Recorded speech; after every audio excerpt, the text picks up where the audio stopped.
Excuse the sound of the traffic. This is a beautiful old Victorian folding screen. Okay, there's some tears at the bottom, as you can see. But apart from that, this original material is very well preserved. There's some marks there, as you can see. Wooden exterior frame, some brass studs.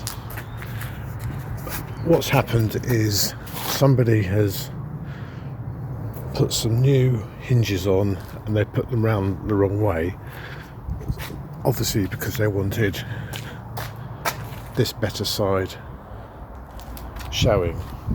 But you can swap these around if you want this side to show, which to me is the vastly superior side.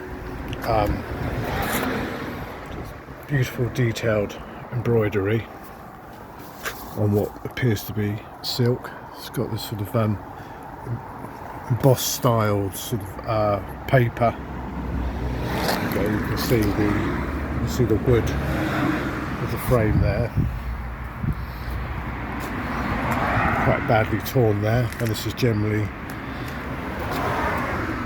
a bit knackered, but as we say in the trade, it's full of age-worn charm and authenticity.